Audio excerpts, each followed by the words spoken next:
بسم الله الرحمن الرحیم. السلام علیکم و رحمت الله و برکاته. بینندگان و شنوندگان عزیز، امروز در برنامه ترازوی عمل، برنامه که اویدی مسئله های مهمی جامعه صحبت میکنیم، درباره جایگاه علما در جامعه امروزه تاجیکستان و اینچنین آیا فقط علما آمده اند یا وظیفه علما این است که آنها بروند سفره عقد و عقد نکاح بخوانند و بروند نماز جنازه، سپس سر دسترخوان ماتم 4 و 7 و 20 سال باشند، و یا آنکه جای آنها فقط در هفته در روز جمعه یک چند دقیقه خطبه خواندن، آن هم خطبه قبلا آماده کرده مردم یا نفرانی که عموما اکثریت از دین بیخبر هستند. آیا وظیفه علمای ما این است؟ یعنی آیا فقط مردم از یک عالم، از یک نفری که علم شریعت آموخته است در وقت ماتم یا اینکه در وقت ازدواج و نکاح و یا طلاق فقط فایده میگیرد، در غیر این نه؟ و چرا امروز چگونه ای که مردم اروپا و خریستیان ها علمای خود را یک کنار گذاشتند و اساساً علمای آنها را در داخل کلیسا دیده می شود و در یک انزوا و در یک گفتیم گوشه نشینی بعضی از علمای ما هم به همین روز یا به همین حالت دچار شدند. میخوام اوید این موضوع همراه شما عزیزان یک صحبت داشته باشم که خیلی و خیلی امیدوار هستم که پس از این صحبت شاید قدر علما و اینچنین نقش علما در جامعه یک کم باشد هم تغییر بیابد. پیش از همه، پیش از داخل شدن به موضوع، همه ما میدانیم که امروز همه شکایت دارن از رو به فساد نهادن جامعه و یکی میبینیم سبحان الله میبینیم که در یوتیوب یا در فیسبوک باشد یک پسر بچه 14 ساله و 15 ساله یک موی سفید رو میزند، اون هم بیرحمانه میزند، زیر نوار او صدها کس لایک میگذارند. یکی میبینیم که یک دخترک تاجیک ناموس خود را روبروی دوربین در تیک تاک و در یوتیوب میفروشد و چقدر عموما آبروی خود و اهل عائله خود را زیر پا میکند و چندین مردها جوانهای تاجیک هم زیر آن لایک میگذارند و دیگر سخنهای حتی تعریفی میزنند و اینچنین شنیده میشود که احترام نسبت پدر و مادر چگونه که پیشتر بود نیست و خیانت هایی که در خرید و فروش است، فریب هایی که در معامله مالی هست در جامعه روز از روز دارد می افزاید و این همه مشکلات و پستی اخلاق، این همه مصیبت های معنوی که اخلاق مردم دارد پایان می شود و علل خصوص نسل نورس، علل خصوص جوان ها. یکی اگر ببینید با میکروفون آزاد بپرسن از جوان ها که آخرین بار کی کتاب خواندی، آخرین بار کی به یک کاری که برای خودت، برای عائلت، برای جامعت مفید است کی دست زدی، آخرین بار کی به مادرت همچون فرزند یک مناسبتی به خاطر مثلا اینکه مادر خرسند شود بکردی، این گونه سوال ها باشد خیلی و خیلی کم جواب میبینید و برعکس این کدام فیلم رو دیدی، کدام سراینده رو دیدی، زیر کدام نوارها لایک گذاشتی یا کدام بازی و کدام دیگر چیزی دیگر رو دیدی، او ایدی برنامه های فساد کننده اخلاق باشد خیلی و خیلی زیاد است. یعنی این همه فساد اخلاقی از کجا سر میزند و به کجا خواهد برد جامعه ما رو و برای اصلاح اخلاق بد جامعه، برای اینکه این دروغ گفتن ها، این فریب ها در مناسبت های مالی و این چنین نسل نورس حداقل ترس در قلبشان باشد و به این قدر بیرحمی و گناه ها دست نزنند و این آزادی تامی که امروز اکثریت میگن دیگر من کاملا یک انسانی آزاد هستم و هرچی میخواهم بکنم، این چیزها معالجه شود کی به این باید سهم گذارد. یعنی اصلاح کننده جامعه ما امروز کی ها هستند؟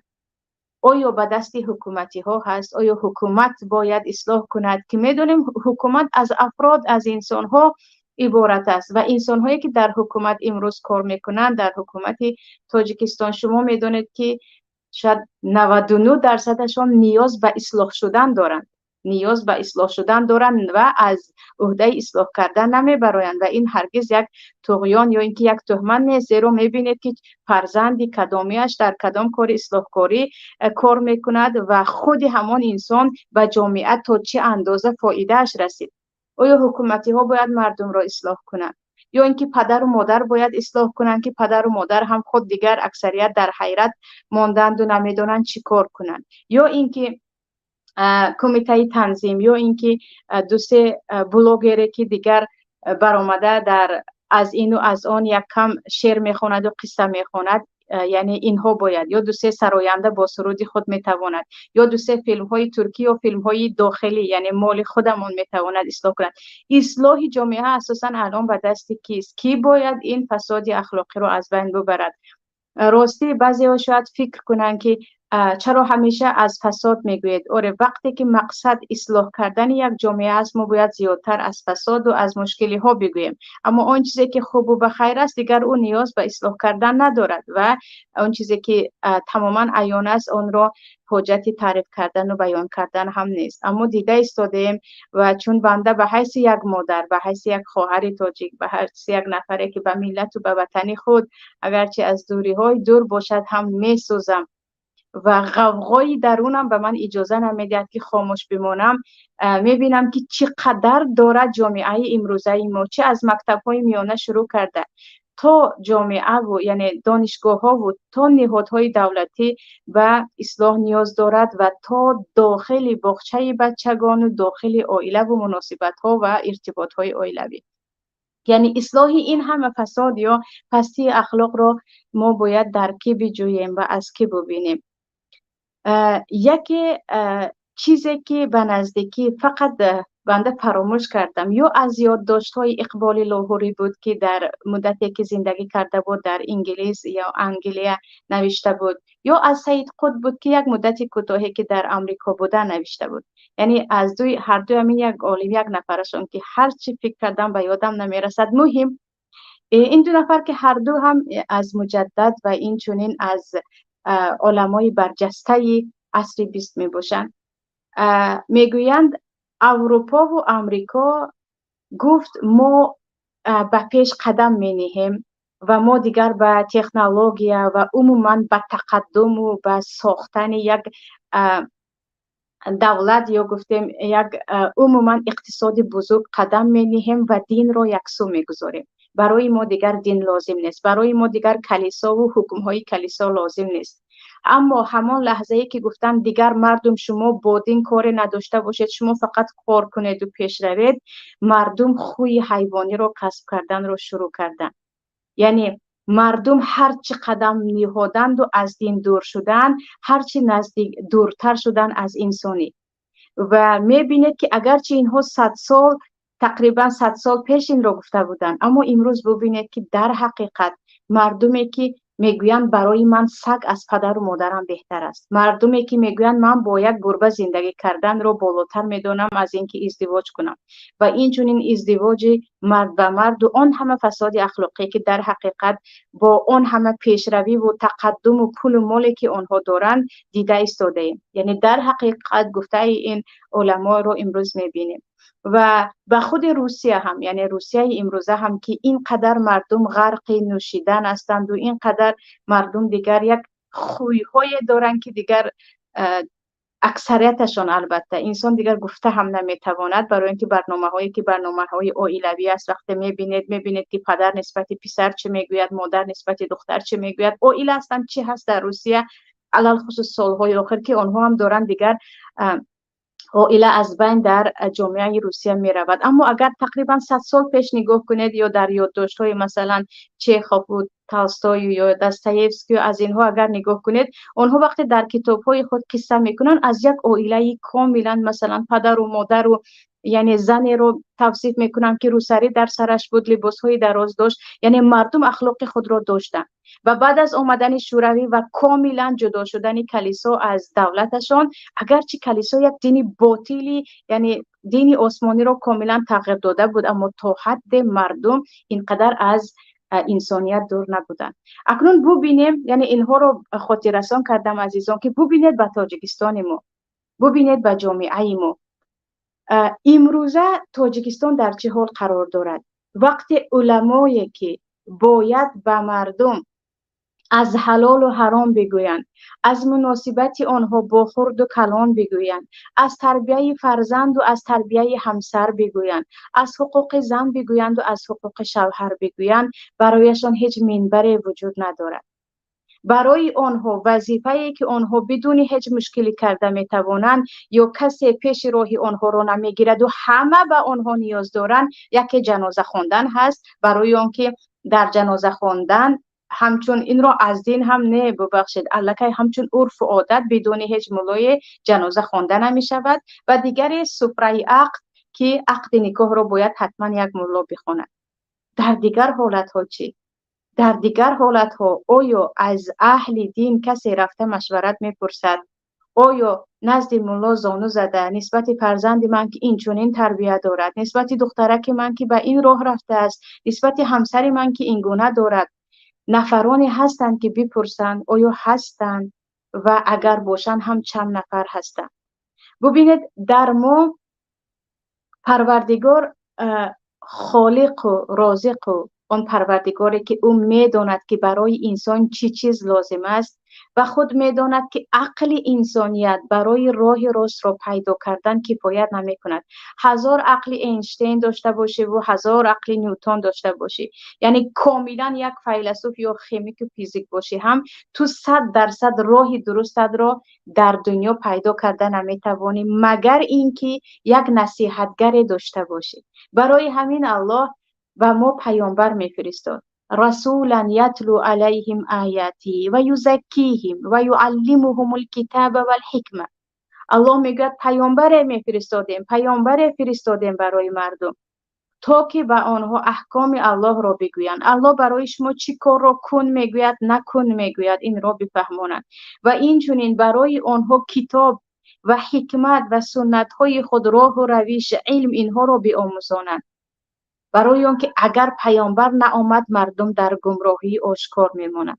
یعنی برای هدایت مردم همیشه الله پیامبر میفرستاد، چون با عقل فقط انسان با وجدان و با فطرت راه خود را پیدا کردن نمیتواند. یک راه را پیدا کرد 3 راه دیگر را خطا میکند. اکنون بعد از اینکه پیامبر ما آمدن دیگر پیامبری وجود ندارد. آره دیگر پیامبری وجود ندارد. پس کی می آید هدایت میکند؟ در اینجا پیامبر صلی الله علیه و سلم حدیث در ابو داود است، میگویند ان العلماء ورثه الانبیاء، علما وارثان پیامبرها هستند. اگر پیامبری نمی آید که برای شما راه درست را نشان بدهد، برای شما علما می آید، علمایی که میراثگیر پیامبران هستند. و در دوامش میگویند بدانید که پیامبران بعد از خود مال و ملک نمیمانند، بعد از خود علم میمانند و کسی آن علم را گرفت یک نصیبی بزرگی را صاحب شد. پس علما هم پس از خود مال و ملک نمیمانند. عالم وقتی میمیرد پس از خود طالب علم و کتاب و پند و نصیحت خود را باقی میماند. پس اینجا را ببینیم در مسئله علمای امروزه، یعنی علما امروز به چی کار مشغول هستند و مردم در علما چی میبینند. چه خیلی که گفتم وقتی میگویم عالم در جامعه امروزه ما، عالم رو همیشه همچون یک ملا میشناسن، یعنی ملا هست او. حتی کلمه عالم رو هم این شوروی بدبخت از دهان مردم گرفته است که مردم نمیتوانند بگویند فلانی عالم است، فلانی دانشمند است، نمیگن فلانی ملا رو میشناسی، فلانی ملا هست یا فلانی ایشان است. ایشان که هم با احترامتر ملا گفتن تا اندازه، بعضی حتی با تحقیر میگویند. جای ملا مسجد است، جای ملا جنازه است، دسترخوان است، خدای خوری هست، ختم قرآن است. بقیه چی؟ یا پیامبر آمدند و فقط جنازه خواندند. وقتی ما میگیم علما ورثه یا جاینشین پیامبران است، یعنی کار پیامبران رو علما دوام میدهند، کار پیامبران رو علما دوام میدهند. یا پیامبر آمدند یا پیامبران آمدند و کاری آنها فقط جنازه کردن بود و نکاح خواندن بود، یا اینکه در کل امور دخالت داشتند. و امروز مردم رو ببینید برای تربیت فرزند میروند نزد یک پسیکولوگ. من هرگز دیدی پسیکولوگی که او در حقیقت با طبیعت انسانی کار میکند، نه اینکه با فکرهای اروپا و غرب و اولما. نه، همچون یک فرهنگ اسلامی دارد و پسیکولوژی رو از هم راهی انسان شناسی و هم دین میبرد. هیچ یعنی یگان ضدیت ندارم و خیلی به این چیز طرفدار هستم. اما پسیکولوژی که کلا از دین بیخبر است و به کودک یاد میدهد که تو کلا آزادی، تو هر چی میخواهی میکنی، تو به خود باوری داشته باش، از هیچ چیز شرم نکن. یعنی این یک نفر رو چقدر به بد اخلاقی میبرد. زن و شوهر نزد یک مشاور میروند، مشاوری که کلا از دین بیخبر است و به زن میگوید تو قوی هستی، تو از خودت میبری. به مرد هم میگوید اگر از این جدا شدی زندگی دیگر هم میتوانی. یعنی برای ویران کردن بعضی عائله ها مشورت میدهد. اما این رو باید یعنی نگاه کنید، نفرانی که به نزد یک عالم میروند و از مشکلی هایی که در عائله شان هست من چیکار کنم که حل می شود بگویند، چند نفر هستند. و نفرانی که من الکی طلاق دادم برای من راهی چاره یابید، با کدام راه من میتوانم زن طلاق داده خود را برگردانم، میگویند چند نفر هستند. زنی که به نزد یک نفری تحصیل کرده رفته، من با غضب خود را چگونه کنترل کنم، من زبان خود را چگونه کنترل کنم، من بعضی تماما عصبم ویران می شود. برای این کدام راه هست؟ یعنی عالم جادوگر نیست که فال ببیند. عالمی که عالم ربانی هست همون چیزی که الله در قرآن میگوید، همون راهی که پیامبر میگویند و الیوم اکملت لکم دینکم، تمامی چیزی که برای بشریت لازم است در قرآن و در سنت پیدا می شود. اگر در قرآن و در سنت چیزی نیست، میبینید که علما از یک طرف سنت قرآن آن را استنباط کردند و گرفتند، یعنی جانشینان پیامبران. یعنی یک زنی که پیش یک عالم برود و بگوید در همین مسئله که من خیلی دچار مشکلی میشوم، بگوید و مشورت پرسد، دیده نمی شود. اما تا 100 زن که شخصا با من به صحبت میبرند، من مجبورش کردم که طلاق ده، مرا طلاق داد، اکنون چیکار کنم؟ بعد از کار گذاشتن راهی چاره را پیدا میکنن. اما پیش از این چی بود؟ یا در مسئله داد و گرفت هم تا زمانی که خسارت ندید و گفتی روزها بانکروت نشد، نزد کسی برای اینکه همین تجارت من آیا در شریعت حلال است یا حرام است، برای اون که این وعده الله هست که تجارت حلال برکت خود را دارد، تجارت حرام 1 سال 2 سال 3 سال دوام میکند، پس از این یک و یک باره نابود میشود. یعنی نفرانی که درباره تجارتی که من شروع کردم حلال است یا حرام است گویان میپرسند خیلی کمند. نفرانی که الکی تجارت تماما با راه حرام پیدا شد و از دست رفت، بعدا آمده دعا طلب میکنند و یک دعای بگوید که من گشته همه از دست داده ها رو برگردانم، خیلی زیاد هستم. برای همین خواهر و برادران عزیز، به نزد یک عالمی که شما اولا باید بدونیم که کی عالم است، کی عالم ربانی است، کی کسی هست که به شما چیزی رو میرساند اما مقصدش شما رو برای راست دعوت کردن است و از شما چیزی رو هم نمیخواهد، چیزی رو هم نه از پولتون، نه از تعریفتون، نه از چیزی دیگر. اما یک نفری هست که مشورت میدهد، مصلحت میدهد به خاطر اینکه از شما پول گیرد یا یک بجای برسد که شما واسطه هستید. یعنی بین علما اولا باید جدا کرد که کی در حقیقت علما که گفتیم صاحب علم، کی در حقیقت صاحب علم است، کی در حقیقت دست به میراث پیامبر، احادیث پیامبر، دست به کتاب علما زد و کی نفری خودخوانده هست که عالم گوگل هست یا عالمی هست که از این از آن شنودی دیگر خود را عالم اعلان کرد. بین این اولا باید جدا کرد. بعد از این فقط در وقت ناچاری و در وقت درماندگی و در وقت من طلاق دادم چی کار کنم، من فلانی رو پنهانی میخواهم بگیرم چی کار کنم، نماز جنازه رو چی خیل خوانم، برای کفن چی در کار، نه، در دیگر امور خود هم باید مشورت پرسید. برای اون که راهی که پیامبر صلی الله علیه و سلم در تربیت فرزند، در تربیت زن، در کسب کردن مال دنیا، در مناسبت با پدر و مادر، در مناسبت با همسایه ها، در مناسبت با خودت، در مناسبت با پروردگارت، راهی که پیامبر صلی الله علیه و سلم به ما نشان دادن و جز علما کسی به شما نشان دادن نمیتواند، کسی به شما نشان دادن نمیتواند. نه یگان وجدان تازه، نه یگان پسیکولوگ، نه یگان نفر دیگری یا سراینده یا رقاصه یا چیز دیگری.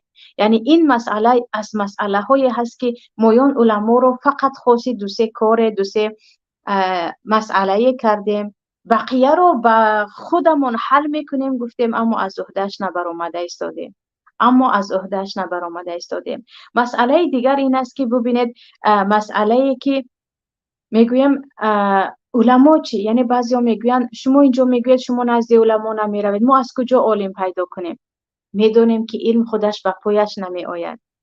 هارون الرشید فرزندان خود را، امین و مأمون دو فرزند خود را زانو زنانده نزد مالک ابن انس یعنی امام مالک برده بودند که از امام مالک درس بخوانند. یعنی یک خلیفه به جای اینکه بگوید که بیایو در قصر من به فرزندان من درس بده، فرزندان خود را برده مانده بود و فرزندان خلیفه در نزد امام مالک درس می‌خواندند.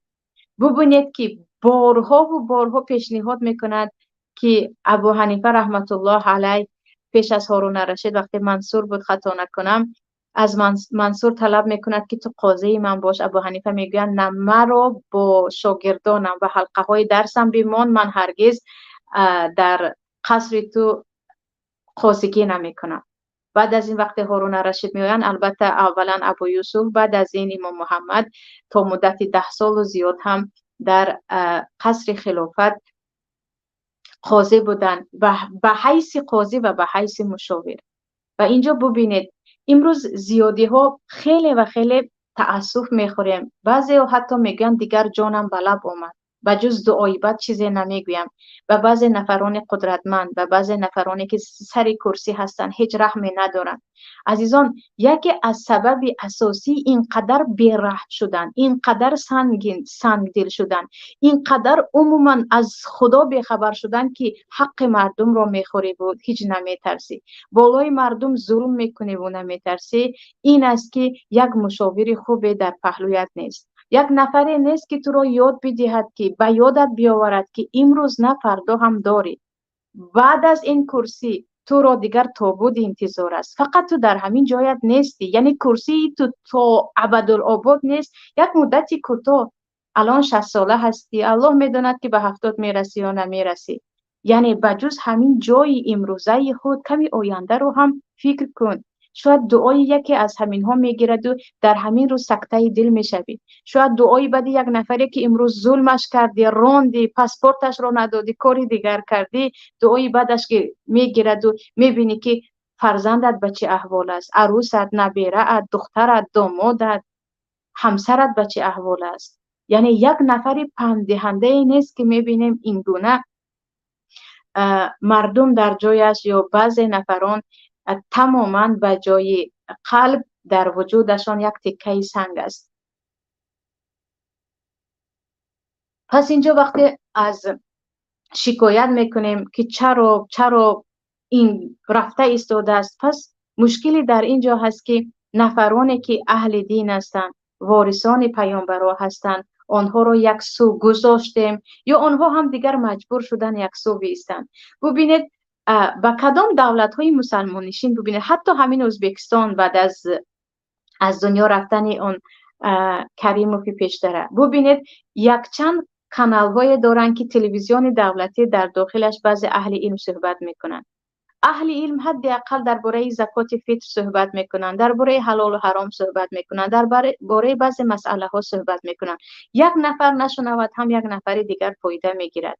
و حدود 30 سال است که در مصر هر صبح حداقل 15 دقیقه صدای شیخ شعراوی رو میمونند که ایشان تفسیر قرآن میکنند و عادی ترین مردم از کلام پروردگار که الله در آیت چی میگوید از اون گوش میکنند. و برای همین هم میبینید اگرچه در همه مردم مشکلی هست، اما انسان‌های صالح، انسان‌هایی که بر علا ظلمت نمی‌کند، بر علا یعنی با ظلم خرسند نمی‌شود، خیلی کم دیده می‌شود. به مالزی نگاه کنید، به اندونزیا نگاه کنید، با یکی از خواهرانی که شوهرش در قسم قانونی اندونزیا دولت کار میکرد که همکورسم بود، در وقتی ماجستری صحبت کرده بوده، او میگفت که شوهر من دکتری علم فقه هست و هم به حیث مشاور در به نفران قانون نویس کار میکند. یعنی نفرانی که قانون می نویسند، شوهر من هم اونجا هست و وقتی من به او گفته بودم که مسئله بسیار زنی در شما چی است، آیت رو خوانده بود که آخر این آیت که هست این رو هرگز حکومت ما حرام نمیکند، حکومت ما این چیز رو حرام نمیکند. و بعدا فهمیدم که در هر یک نهاد در ایشان یک نفری که البته سنجیده و دیده که تا چه اندازه علم دارد او رو به حیث مشاور گرفتن، یک نفر مشاور گرفتن و تا اندازه یعنی مردم ما از علم و از علما دور شدیم که کسی از ایشان مشورت نمیگیرد. چه خیلی گفتم مویون فقط بعد از کار گذاشتن راه حل رو پیدا کن گویان به نزد آنها می رویم. و چیز دیگر نگاه کنید، در مسئله عائله داری درباره تربیت فرزند که با فرزند چگونه مناسبت کن، پیامبر چگونه مناسبت کردن، در این باره خیلی کم شنیده می شود که اهل علم و اهل دین صحبت کرده باشند. در مسئله میراث که ای مردها حق زنها رو نخورید. در مسئله تجارت که انا این چند نمودی تجارتی که با رابطه بانک های ربوی امروز دارد حرام است، نفرانی که گپ میزنند خیلی کم هستند. در مسئله مثلا مشورت به حکام، مشورت به نفرانی که حکومت در زیرشان هست، خود دیرکتور مکتب باشد، خود دکانی دانشگاه باشد، خود رئیس کلخاز باشد، عموما ای کسی که تو رعیت داری، زیر دست داری، از حق مردم بترس. ببین که پیامبر صلی الله علیه و سلم به هر کسی که همچون قاضی و همچون والی به او منصب میدادند چگونه مناسبت میکردند و وصیت میکردند. در این باره وقتی صحبت میکنند خیلی کم هستند. یک مسئله خوبی رو پیدا کردگی هستند، احترام زن شوهر را. الحمدلله در این باره تا 100,000 میلیون نوار پیدا میکنید که زن نمازش قبول نیست اگر شوهرش را اطاعت نکند، زن روزش قبول نیست اگر به خانه پدر و مادر رود. یعنی فقط یک مسئله زیاد است، دیگر ما گپ نداریم. این همه مسئله، این همه مشکلی های داریم. ببینید در اگر 4-5 عید دولتی داشته باشیم تا چی قدر در این عیدها اسراف می شود، تا چی نفر حقوق پایمال کنی ها می شود، تا چی اندازه در حق الله و رسول در آنجا گناه می شود. کسی نمیگوید که به فرزندان خود. گفتیم که در داخل تاجیکستان علمایی که هستند معذور هستند، آنها چیزی گفتن ایشان داخل زندان می شوند، این مسئله دیگر. اما علمایی که خارج از تاجیکستان هستند چی؟ ایشان هم زندان می شوند که فقط ما یافتیم 2-3 قصه بگوییم، 2-3 مسئله های را بگوییم که مردم صدها بار شنیدند و باز می شنوند. اما پیامبران می آمدند علیهم الصلاة و السلام، علیهم همشان می آمدند دردهای جامعه را اصلاح می کردند، با مردم مخالطه می کردند، آمیخته می شدند، مشکلی ها را می دیدند. پیامبر صلی الله علیه و سلم می گویند مسلمانی که با مردم آمیخته می شود بهتر است از مسلمانی که گوشه‌نشین است، از آنها دور است و اذیت هم نمی بیند. اونی که آمیخته می شود و اذیت می بیند او بهتر است و ثواب او زیادتر است. پس اهل علمی که بیرون هستیم، در ما حدیث در بخاری است، پیامبر صلی الله علیه و سلم میگویند وقتی مردم عالم را پیدا نمیکنند به خود یک انسان‌های جاهل و بیسواد را عالم قرار میدهند. پس آن انسان‌های جاهل و بیسواد فتوا میدهند و اینها را گمراه میکنند، ایشان هم با فتوای آنها گمراه میشوند. یعنی ببینید که امروز یک چند، یعنی میبینی یک عالم میگویی، یک نفر را میبینی که خیلی در سیمویش علم است، در سیمویش نور است، یکی میبینی که بیچاره هیچ خواندگی نیست اما دارد فتوا میدهد انا این کار درست نیست، انا این کار درست است. بعد از این میفهمید که وی هم مجبور است وقتی مردم رو همچون عالم دانست و دیگر عالمی رو پیدا نکرد میشود که از او میرود و دیگر فتوا میگیرد. برای همین اهل علم باید بدانند که مسئله علم را گرفتن و وارث پیامبر بودن این شرف است که به این هیچ کس نائل نمی شود. اما این شرف را برای لایق بودن و به دست آورند باید همان گونه‌ای که پیامبر دعوت می‌کردند، همان گونه‌ای که به مردم دلسوز بودند، همان گونه‌ای که مصیبت‌های مشکل‌های مردم را می‌دیدند، درد می‌کشیدند و به مردم راه نشان می‌دادند، این گونه باید باشد. ببینید پیامبر صلی الله علیه و سلم میگویند هر کسی که بیمرد و قرضدار است به نزد من آید، من قرض او را میدهم. اما هر کسی که مرد و بعد از خود پول و مال گذاشت و میراثگران او تقسیم کنید. یعنی عالم نه نفری باشد که به خاطر از مردم پول جمع کردن و آبرو گرفتن و از مردم به او فایده رسد کار کنند.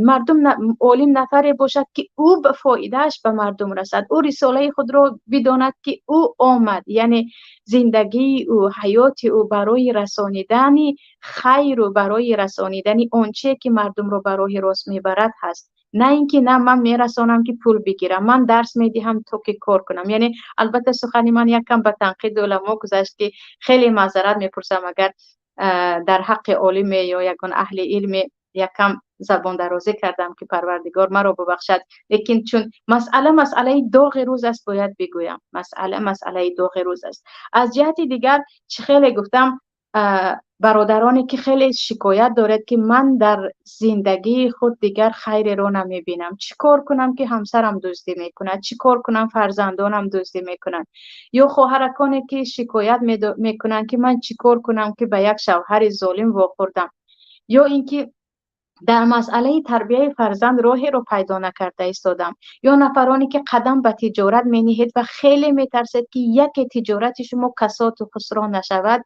یک به یاد آورید که در ما دستوری هست که متاسفانه مدتی 100 سال است که از کل دولت ها گرفتند و یک سو گذاشتند. کم کمی آن در بعض دولت ها هست، اما ما قانون نامه داریم با نام قانون الله رسول صلی الله علیه و سلم. در داخل آن هر چی کافتید هست، هر چی در داخلش کافتید هست. از پی آن شوید. ببینید که مادر به فرزند خود یک نصیحت میکند، مادر هرگز در نصیحتش بدبختی فرزند را نمیخواهد، اما از اینکه مادر هم انسان است، عقل محدود دارد، جهانبینی محدود دارد، در مشورت و مصلحتش خطا میکند. اما پروردگاری که خالق زمین و آسمان است، او هرگز در مشورت خود غلط نمی کند و پیامبر الله هرگز در مشورت خود خطا نمی کند. پیامبر در این مسئله چی مشورت دادن؟ آیا حدیثی هست؟ اگر پیامبر مشورت ندادن، شاگردان پیامبر صحابگان یا شاگردان صحابگان تابعین یا بعد از این دیگر علمایی که مثلا از کتاب‌های ایشان خواندن، اینها چی مشورت دادن؟ یکی به این دست بزنید، باور کنید راهش را پیدا میکنید و انسان اینقدر به عذاب و به این بدبختی دچار نمی شود. مسئله دیگری که امروز در مکتب بچه‌ها دیده می شود، چند مدتی هست که یک چند استادها، معلمه ها علل خصوص میگویند درباره تربیت فرزندان برنامه کنید یا درباره تربیت فرزندان حتی کتاب نویسید. یک چند نفر پیش از همه اونقدر مادر موفق هم نیستم خودم، اگرچه صاحب 4 فرزند هستم که الهو از هر چی میگویم عمل کننده هم باشیم. بعد از این مکتب های ما هم نیاز به نفران دارند، طلبه های مکتب ما هم نیاز به استادان دارند که به آنها از گفته الله و پیامبر برساند، به آنها چی حلال است چی حرام هست برساند. طلبه مکتب باید بداند که کاری که او میکند اگر معلم نمی بیند، پدر و مادر نمی بیند، پروردگار او را دیده ایستاده است. امروزه ظلم، فردا جزایش ظلم است. امروزه دزدی، فردا جزایش دزدی مال خودت هست. امروزه نفری رو بی آبرو کردن، جزایش این است که تو هم فردا بی آبرو میشوی. قانون الله هست. الله عادل ترین عادل ها هست. یعنی این مسئله ها رو کی میرساند به طلبه ها؟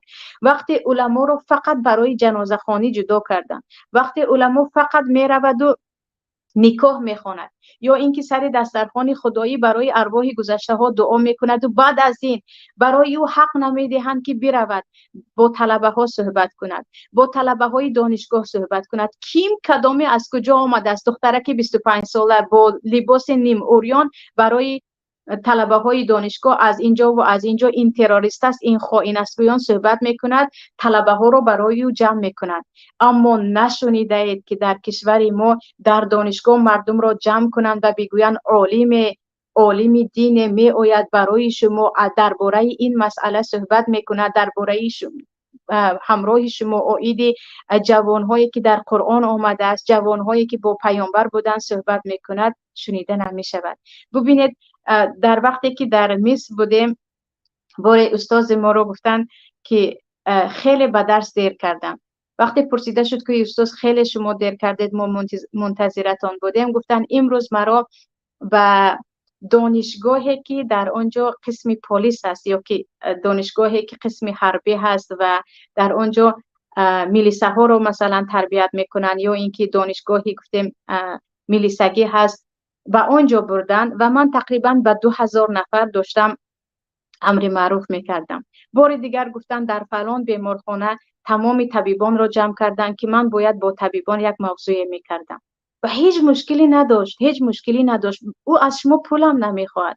یعنی ببینید که همین گونه هست که بسینی در خود ترکیه هم دیدگی هستم که بارها وقتی که در دانشگاه هست زنگ میزنن که میگن میتوانید امروز به خوابگاه بیایید که اینجا دخترک ها میخواهند موعظه شما رو گوش کنند. عموما کسی به این مانع نمیشود و حتی به داخل زندان هایشان یک عالم را میبرند که به اهل زندان صحبت بکنید که اینها اینقدر ناامید نشوند و دست به خودکشی نزنند و توبه کنند. ببینید چقدر بعضی کشورها یا بعضی مردم میخواهند که علما در حقیقت وظیفه خود را انجام دهند، اما در ما چی کردن؟ عیب علما هست، عیب حکما هست، عیب مردم هست، عیب کی هست که علما اینقدر در یک کنج غریب هستند و فقط در موضوعهای مهم باید صحبت کنند، اما وظیفه اصلی آنها دیگر دارد فراموش می شود. برابر این که وظیفه علما فراموش می شود، این چنین اخلاق و انسانیت و آدمگری و مسلمانی هم دارد روز از روز در تاجیکستان فراموش می شود. روز از روز فراموش می شود.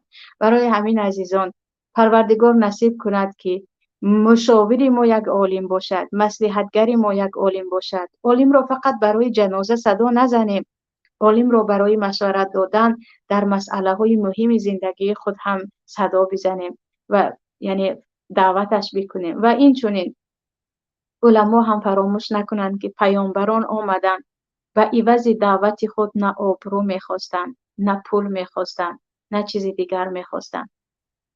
فقط مقصدشان این بود که ما شما را دعوت میکنیم برای آنکه وظیفه ما این است و برای آنکه برای شما دلسوز هستیم. عالم حقیقی، عالم ربانی و مردم خود میسوزد و مردم خود جوش و خروش دارد که برای آنها راه راست را نشان دهد. نه به پول مردم امید دارد، نه به کوبی و ایشانگویی و زیر پای او قالین و دسترخوان او را پر از 1001 طعام کردن و این چیزها نه نیاز هم دارد و نه امید هم دارد. این بود موضوع امروزه من همراه شما عزیزان. تا برنامه های دیگر در پناه الله یگانه باشد. بزرگ برکت پروردگار و حفظ و امان پروردگار همیشه همراه شما باشد. السلام علیکم و رحمت الله و برکاته. قرض بانک و تجارت، درستی نظارت، طرز حلال شفا، همکاری وعده وفا، احکام هجرت، سفر، طبق شریعت نظر، این همه در برنامه ترازوی عمل.